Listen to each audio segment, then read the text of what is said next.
this project, so to say, is to cover 108 names of Bhagavad-Gita.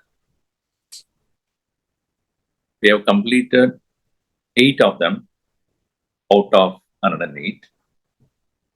So we will cover 9 and 10 today. The 9th name is Ambhaayai. Bhagavad-Gita is Ambha-rupa. Amba means mother. And I don't need to tell you about mother because half of the crowd is mother only. And the other half is going to be mother.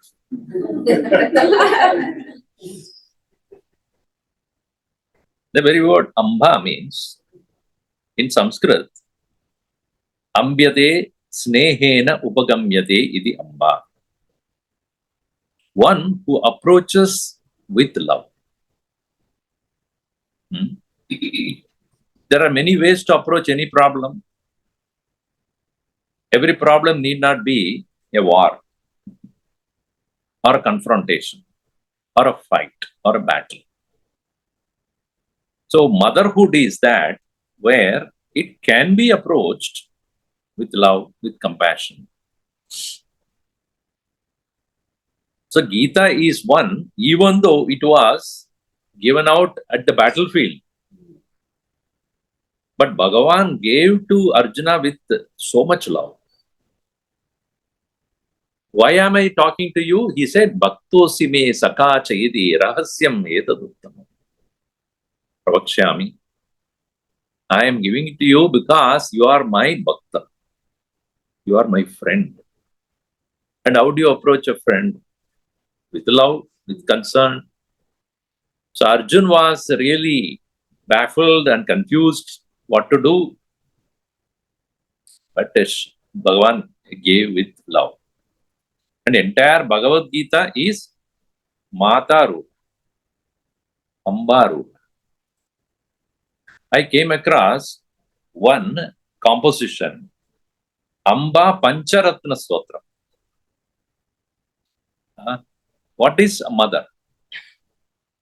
Amba Pancharatna Stotra. It is in praise of Amba Devi. I'll tell the first verse.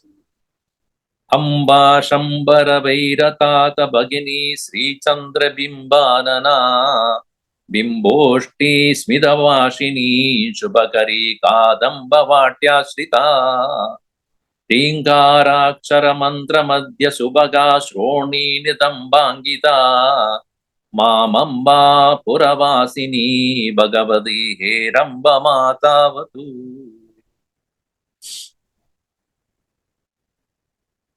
Perhaps you remember, before Krishna was born, how many the child was Krishna for Devi? 8. Tavasus. But when before him came a Devi, only to warn Kamsa again, I am not the one. The one who is coming next is the one who is going to take care of you. And she warned also to him. So before Bhagavan came, Kamsa was warned already. There is an intimate connection between Krishna and Devi. In fact, in the previous talk I was talking about, when Arjuna was confused at the battlefield looking at Yudhishthira, looking at Kaurava's army, very strong, he was wondering what to do. You know what Krishna said? Invoke Devi. She will tell you and give you assurance. And he invoked her with a stotram, and she appeared. And what did she say? When Narayana is with you, don't worry, you will be. Don't get confused. So they have intimate connection. And one more connection is pointed out here. You all know the story of how Kamadeva was burnt by Shiva. There was an Asura who was to be killed, and he had a vara from Brahma. Brahma always gives vara. Then he suddenly wonders what to do now. He gives the assurance, and then he gets caught in that. He gave a boon to that Asura that you will be killed only by the son of Shiva. At that point, Bhagavan Shiva did not have his wife because Dakshayani had left him, meaning she disappeared, and she was growing up as Parvati in Himalayas, and Bhagavan Shiva had a temporary bachelorhood. So he was in meditation, always in meditation. So now the Devatas wondering now, if the son of Shiva has to kill this Asura, first of all, he should get married. Comes in Tulsi Ramayana. So he has to get married, but she is growing up somewhere else and he is here now. What do we do now? So the only solution is make him wake up from, get out of the meditation, and also have the thought of getting married. I think all those kids who are not getting married, all the parents should invoke Kamadev. Go to my son. He's not getting married. Go to my daughter. She's not wanting to marry. So Kamadeva came and he was very concerned and afraid, saying that, no, I'm not doing, you're sending it to Shiva. I don't know, I cannot wake him up. If anything happens, you are responsible. And he tried to disturb Shiva and he opened his third eye and burnt. So Rati Devi, who is the wife of Kamadeva, she was very distraught. She said, no, this is done by the Devatas. He is not wanting to do. Now you burnt him. What will happen to me? So Bhagavan Shiva said, do not worry. You will get back your husband soon. He did not say when and all. Soon you will get it. As the years rolled by, Bhagavan Krishna's avatar took place. And after the war and all those things, before the war, he got married to Rukmini also, but they didn't have any children. So he went and meditated on Shiva. And Shiva blessed him, saying that you will get a child, don't worry. And that son, Pradyumna, none other than Kamadeva. Rebirth was so beautiful, and when he was only 7 years old, there was a Rakshasa known as Shambara. This guy, the Shambara, had kidnapped him. That time itself it all started, kidnapping and all. Ravana himself did it. She took away Krishna because he was not very happy with Krishna. He took away the Pradyumna and he threw him in the sea. Get lost. And it so happened, a large fish swallowed him. And this fish was taken, caught by Shambara's wife. And Shambara's wife was Mayavati. Mayavati is none other than the reincarnation of Rati Devi. Now she was cutting it open, the fish, and he found a beautiful young child there. She was quite happy, and she did not inform Shambara about that. And she started to, because he was busy going out somewhere, he never came home. So he started to grow, and she loved him so much as a child.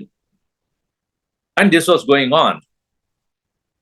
And then one day, Narad Bhagavan came, and he knew the whole thing. And he told Maya, that Mayavati, You know who this is? I don't know. This is your husband. Previous birth. Amadev. Because until then she was treating him as son. Now, when she came to know this is Kamadeva, the whole thing changed. By the time boy grew up to be a young adult, so then he started to wonder why she is behaving differently to me now, more passionate than the mother. She asked, what is going on? Why? Then she told, you are rebirth of Kamadeva. I am Rati. So that's the reason. So then, who kidnapped me? What happened? The whole story you tell me. So it is Shambhara who actually kidnapped you, threw it in the ocean and all that. Then I need to get back on. So finally, it was Pradyumna who killed the Shambhara. And so here, what is said here is she, the mother, goddess mother, helped the whole thing to happen because she gave the correct knowledge to Pradyumna how to take care of killing the Shambhara. Therefore, it is said, Amba Shambhara Devatata Bhagini. Bhagini means sister. It is Krishna's sister, meaning Amba was actually the sister of, as I said, no, before that he was born, she was the elder sister of. So she helped him to take care of the problem. And again, Pradyumna came back to Krishna after having grown up by Mayavati. So then he also fought the war, etc. So it is said, Amba is always one who helps people who are in trouble. And she lovingly approaches the problem. Amba Shambhara Vairatata Bhagini Sri Chandra Bimbanana. Face is like that of beautiful moon. Bimboshti Smitabhashini. The lips like a bimba fruit. And the nature of Amba is Mitabhashini, Smitabhashini. Speaking with smile. There will be pleasantness. In the mother, there is always a pleasantness. So that is what is the hallmark of the mother. Shubhakari, one who always brings auspiciousness. Kadamba Vatya Shrita, always remaining in the beautiful forest of Kadamba. And then her Bija mantra. See, in Hinduism, every god has got a particular seed mantra. For Shankara, it is Sham. For Ganesha, it is Gam. Gam Ganapataye Namaha. Sham Shankaraya Namaha. So, what is the name for or Bija mantra for Devi? Hreem. Hreem.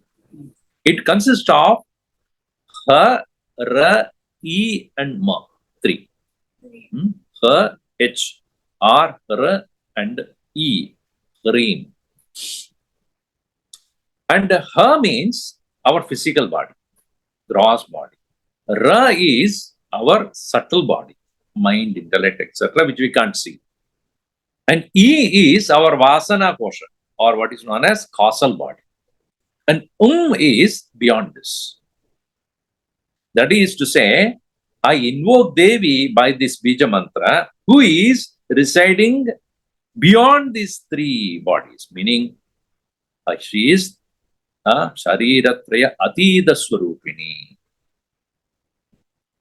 We all are none other than the supreme reality only, but we are identified with either the gross body, where we have hunger and thirst, or with this our mind and intellect, which all have all the emotions, agitations, everything, ego, etc.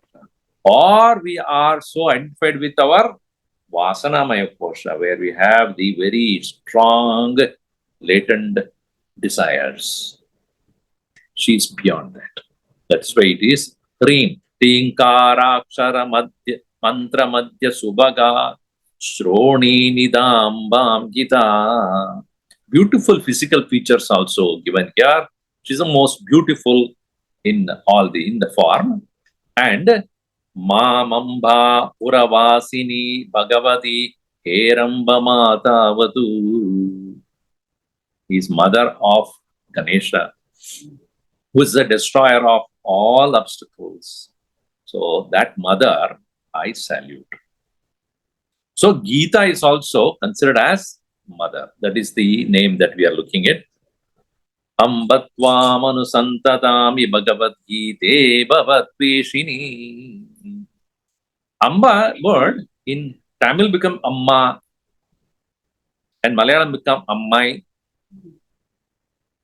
and Hindi mein Mata, Mataji. I don't know about your body mein kya hota hai?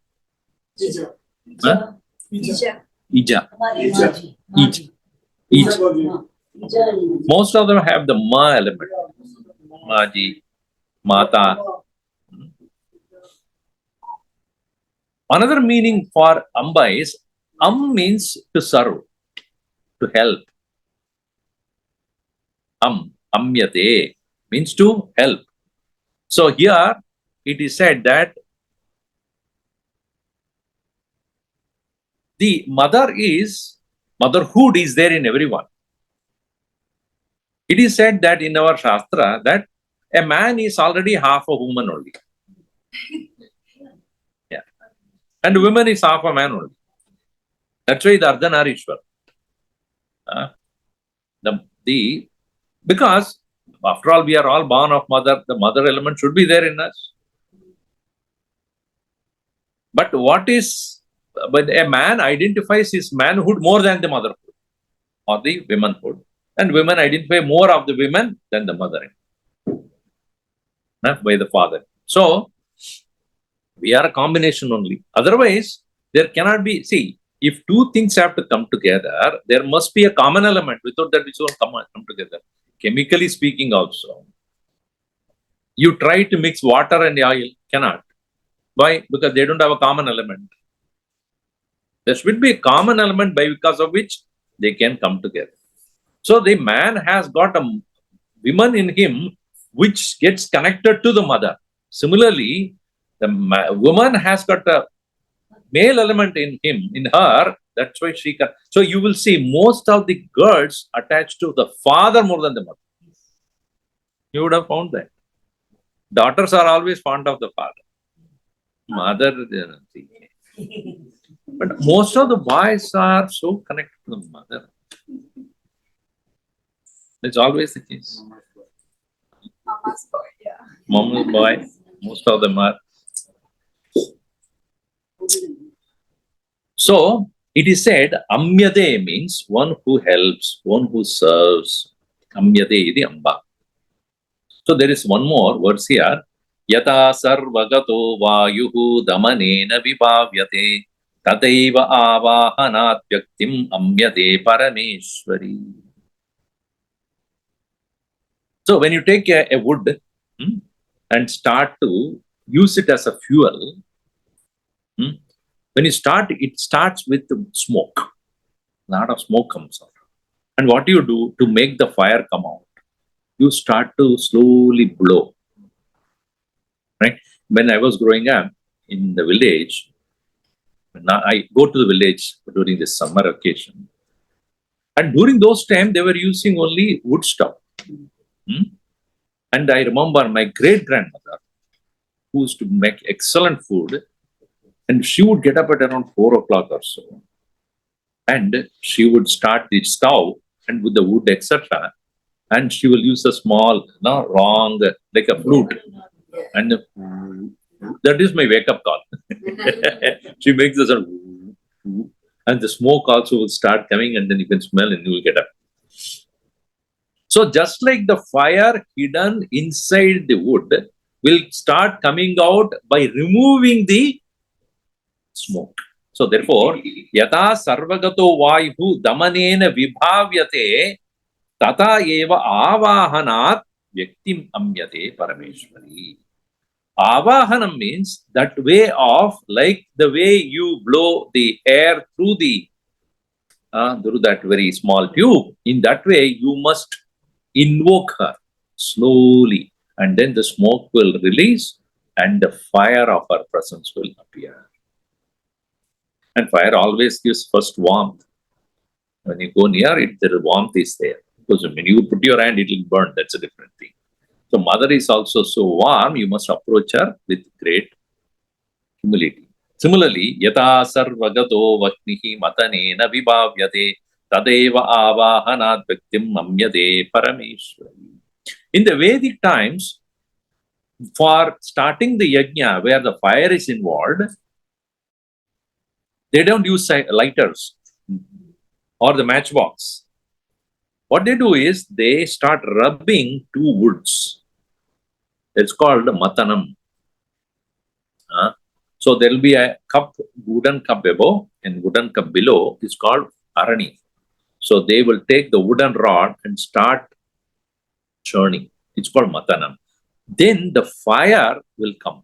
With that fire, they start the yajna. Because the fire is, as I said, is already hidden and you are invoking it through the churning.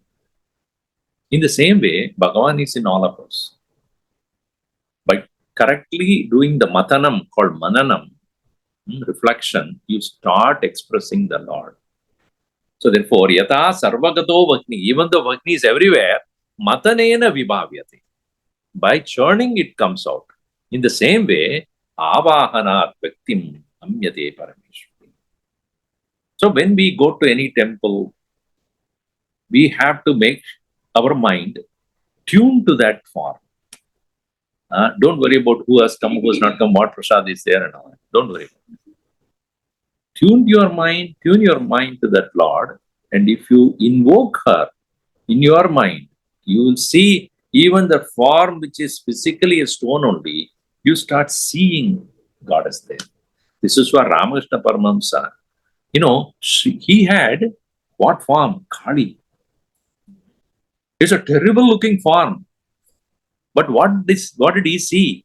The most compassionate mother. Otherwise, the people will come and they will get afraid just looking at the picture, the form. But Ramakrishna would say, Mother, the most beloved, most loving, most compassionate. Where does he see compassion in this? But in his heart, it is like none other than the most loving mother. So it's a way of looking at it, right? Okay, next question is, what does a mother do usually? You all have mothers, so you should know that. First of all, she takes care of all the physical needs of a child. Correct? Because a child is born and then she takes care of her immediate physical needs. Then she plays the very critical role of the first teacher of the child. We all have learned our first language from mother. Right? It's called mother language, or we call that mother tongue. All other languages we learned from the mother tongue only. Is it not true? Any language you learn, it is, the primary language is mother language. Mother, what do you call that? Mother tongue. From there only, if I have learned, let us say I am grown up to learn, mother tongue is Hindi. And when I learned English, from Hindi only I went to English. I compared, you would say, table or chair, kursi. And kursi becomes chair for me in English. Because from the mother tongue, you translated yourself to the other language. Who developed the first tongue for you? Eating. That is also mother only. That's why it's called mother tongue that way also. Mother developed the tongue. That's why the man always compares the food with. My wife doesn't like it anyway. It doesn't taste as much as my mother. Doesn't go to her only. She is the first teacher. That's why even in the Upanishad, say Matrudevo Bhava. And then only Pitrudevo Bhava, Acharya Devo Bhava, Atiti Devo Bhava. What is the language of the mother? Language of the mother is love. She starts teaching not the language of love. In fact, the language of love is the language of God also. Even if a person does not know any language. See, imagine, think about, do you have a pet here at home? Yeah, we have a cat. Cat. Okay, cat or rat or whatever it is. They don't know the language you are speaking, right? But they know that whether you are loving or not. Right? You may not even talk any particular language. You also talk to them in meow, meow, meow. No. You may speak whichever language you want. But that cat knows only the language of love. And if you are even having angry feeling, you don't even need to speak. It knows. She is not in the mood. That is the language of love. Love is the language of God. So that mother speaks the language of love. Now, in the same way, Bhagavad-Gita is teaching us the language of love. And what is that we love the most? Tell me. All of us, all living beings. What do they love? Common love for all of them is what? Life. Is it not? Every living being loves one's own existence. We love our life more than our wife. Wife was not there before you married, but you still loved yourself. Life is that which we love. All beings love life. Therefore, Bhagavad-Gita is teaching how to love life. Again, the definition of life is not what we have our definition. Our definition of life is what? Physical body and living. No. Bhagavad-Gita points out that real life is eternal, not external. Life is eternal. So, opposite of life is not death. Opposite of life is temporariness, which we experience now. We feel ourselves subject to birth and death. This ignorance is called the opposite of life. Because life being eternal, our misunderstanding it to be temporary is the problem. Bhagavan Krishna makes it very clearly. In Bhagavad-Gita, Arjuna understand you cannot kill anybody because life is eternal. What you are killing is only body. Avinashi tu tadviddi yena sarvamidam tadam. Arjuna understand that one which you are, which everyone is indestructible. Vinasham avyasyasya. Destruction of that, na kaschit kartum arhati. Nobody can do. So the problem of Arjuna was that he is thinking that he is going to kill people. Krishna says you are not killing anybody. You are only removing the bodies of people who are doing wrong things. This doesn't mean you can go and take a dagger and go and kill anybody. That's not the point here. Point is that Arjuna, you are being a warrior and you are here to save the dharma, and in the process you may have to eliminate the wrong people, but you do not think that these people are only the bodies. No, they are eternal. All of us are. So that is why Mother Gita teaches the non-dual nature, universal presence of the life in us.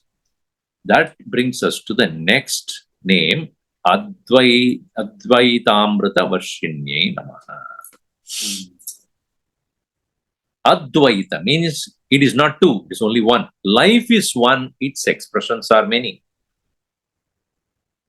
See, as much as I love my life, you love your life, everybody loves their own life. That one which we love is only one. But what it expresses as is our physical body, mind, etc.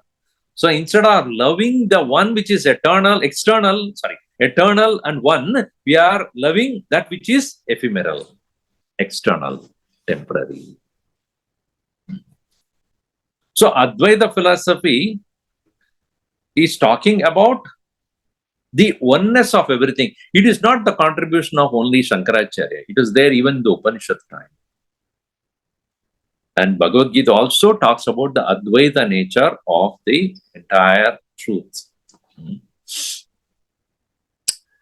Now, how did you come to know about, what do we know about Advaita? Now, the simple thing is, Bhagavan Krishna has said, Aham sarvasya prabhavaha, I am the one who is the beginning of the entire universe. Matta sarvam pravartade, from me alone everything has come. Idi matva bhajante mam, janaha buddhaha bhava samadhitaha. From me alone everything has come. So the idea is, our Gurudev Swami Chinmayanandaji has said, you have to understand 3 laws of causation. Some of you may know, those who have listened to his lectures on Gita. First lecture itself, he says, there are 3 laws of causation, scientifically speaking. First one is, there cannot be, every effect must have a cause. Law number 1. Look at everything around you. Carpet, sofa, table, a building, TV, and then the windows, doors. Everything which you see must have come from something else. Do you think that the wooden door came without wood? Or the carpet came without the fiber? Or the table, the granite came without the stone? Stone itself has become this particular form. Wood itself has become the door. Again, a collection of wood has become the building. So every effect must have a cause. This is a rule number 1. Second rule is, effect is nothing but cause in a different form. Effect is nothing but cause in it. What's the first rule? Every effect must have a cause. Second, effect is nothing but cause in a different form. So when I take a cloth is nothing but cotton. You remove cotton from the cloth, what will be there? Nothing. So the third law is what? From the effect, when you remove the cause, nothing will remain. Please understand these 3 laws very carefully. Every effect must have a cause.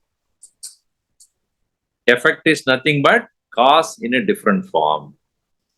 From the effect, if you remove the cause, so if you have a golden chain, I will tell you, you take the chain, give me the gold. You like the chain? Yes, take the chain. I just need the gold from it. Can you? So, if you understand this, now, what is the cause of this world? This is a question science has been asking, and religion has also been asking the same question. First thing is, it cannot come from nothing. Nothing is created from nothing only. If there is something, the cause must be there. You call it God or call it reality, whatever you want. There must be a one thing from which everything has appeared. Correct? So, from this very law of causation, we understand effect is nothing but, what is the second law? That means the world is nothing but God in another form. If the world has come from Bhagavan, ये दुनिया भी भगवान की है. यही है अद्वैत. That's all, very simple. There is no two. There is only one. And from the effect, from the cause, the effect has come. Where do the effect go back to? Tell me. If I have the golden chain, if I melt, what happens? It becomes gold. See, this is the reason why Bhagavan Krishna says, Aham Janakaha Tada Mrityu. I am the creator And I am the end. Finally, end is also me only. This is misunderstood. This Oppenheimer and all these people. See, this is you understand the philosophy. You understand this. They take a part of it. They don't take the whole of it. If they make the whole statement, you will understand that. Aham mrityuhu. He himself says, Bhagavan says that. Gadir Bharta Prabhu Sakshi Nivasa Sharanam Suhrude. Prabhava Pralayasthanam Nidanam Bijam Abhyayam. Prabhava Sthanam. I am the Prabhava, beginning or the creation. Pralaya. Dissolution is also me only. From the mud, you created a pot. When you break the pot, where does it go? It goes somewhere else. To the mud only back. So Bhagavan se aaya, Bhagavan se paas hi jayega. From him only it came. So I am the both creator as well as, Gurudev would say, not destroyer, dissolver. So he says in Gita, Tapam yahamaham varsham nikrishnami utsrujami. I am the one who creates the rain but stops it also. Because the seasons have to be there. If all the time it is raining, it is not season then.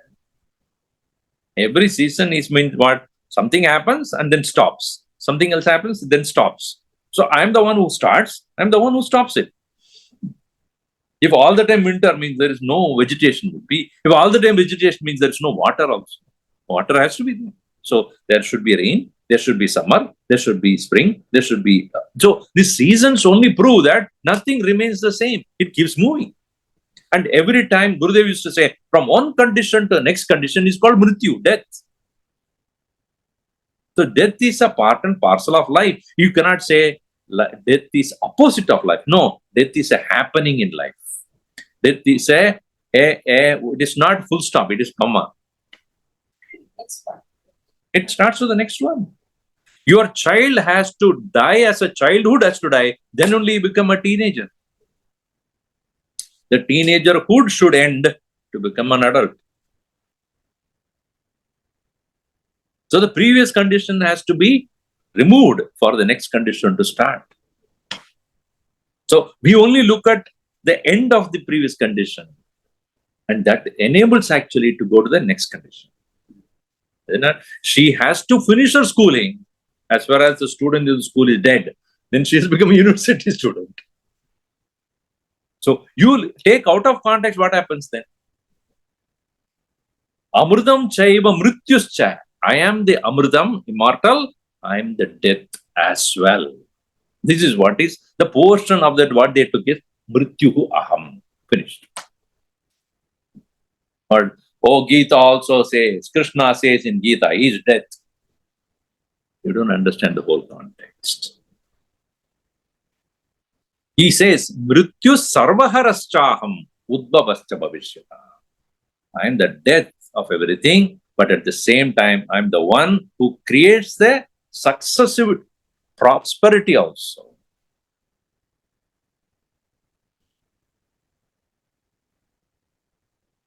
So Vedanta philosophy does not look at the life only at a narrow lens. It brings a broader perspective of life. Life itself is eternal. Death is only an occasion. Therefore, Arjuna, you also will die. I am also going to die. Krishna would say, I also die. As a physical body, I will die. I am not eternally there. But what is eternal in me is the same eternal presence in you. And therefore, between you and me, there is no difference from that standpoint. Therefore, it is Advaita-amrta-varshinyai. She is the one who gives the correct understanding of Advaitam. So one is appearing as many. See, what is Dvaitam really means? Dvaita means duality. See, when we are not correctly able to understand the philosophy, we say, I am born into this world, so therefore I am different from the world. And God created the world. That means what? God is different from the world. I'm not God, therefore I didn't create the world. So I am and God are different. This is the idea of duality. I and God are different. I and the world are different. World and God are different. The Gita is actually removing all these things. You and the world are not different. God and the world are not different. You and God are not different. This understanding is very important. Because we are, basically, what happens is, when we live in this ignorance, it is called divide and rule. It only constantly divides and divides and divides. Any division causes anxiety, unhappiness. Even at home, when you do not see family as a unit, but as only individuals, there will always clashes. When you see commonness, there is always togetherness. That's why I always say university is nothing but unity in diversity. That's what is to be taught to people. We go on creating diversity.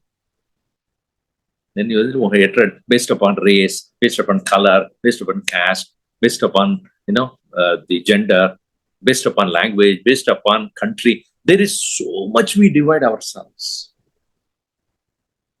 Bhagavad-Gita says, no, your true nature is Advaitam, non-dual presence. See yourself in all. See the one presence in everything. Forget about all other external factors. Interesting thing is, what Vedanta says is, Atma Nityam, Tad Vyadiriktam Sarvam Anityam. That self alone is real or eternal, and everything else is ephemeral. To start with, it also divides. That's called Viveka, to divide. But then only to show that Yad Anityam, Tat Asatyam. What is temporary is not real. Because the condition constantly changes, right? If it is in one condition always, then it is called Nityam. If it is not in the same condition, keep changing, then it is Anityam. Anityam means what? Unsteady, not the same, constantly changing. So, Yad Anityam, Tat Satyam, Asatyam. So, what is Satyam? Only one. Tadevatvam. That which is unchanging, ever present, always, it is you, and that is, there is no duality there. You see, when we go to sleep, why we feel so much at peace, because there is no Dvaita. Right? There is no other. There is other is not existing. That's why everybody, when they get into the sleep, Shanti, Shanti, Shanti. Not only human, all living beings. All their enmity is gone, all their hatred gone, all their other things. Why? There is no other. But when we awake to the world, everybody starts, I don't like him, I don't like her, I don't like this, I don't like that. If only we can understand, there is no other than me, there is nothing actually. Everything is my own form only. It's me alone are expressing myself in everything. It is like, you go to a room which has many mirrors and you see many reflections of you. Will you be afraid of all of them? Or will you hate them? Let's say some 10 mirrors are there and you're standing. There are 10 reflections of you. Are you afraid of them? Do you hate them? No. Okay, you don't, right? You take your dog there. See what happens. What does it do? It will bark at every one of them until death. Why? Akal nahi hai na. That buddhi is not there. That it is me. Is it not? It will shout and shout and shout until you take him away. Why? Because it cannot comprehend that is my reflection. It's not me. It is me only. You know it, that doesn't know. In the same way, when we elevate our understanding that all living beings around me are none other than my own presence there. That is Advaita. Only when that Advaita Drishti, Jnanam takes place, we really live peacefully with ourselves and peacefully with everybody around us. That is the knowledge Bhagavad-Gita gives. That Advaita Amritam. Amritam means what? No death. In Advaita, there is no death. Amritam. In that non-dual, there is no end. It is eternal. This knowledge Bhagavad-Gita gives, therefore she is called Advaita-amrta-varshinyai. Varshini means they're pouring down like a shower. As I said, Amba showers the love with this knowledge. And that is why we revere, respect, adore, praise, and salute Bhagavad-Gita as mother. The loving mother who gives the correct knowledge. Om Sarve Bhavantu Sukhinah, Sarve Santu Niramayah, Sarve Bhadrani Pashyantu, Ma Kaschid Dukkhamat Bhavet. Om Shanti Shanti Shanti. Hari Om Shri Gurubhyo Namah. Hari Om.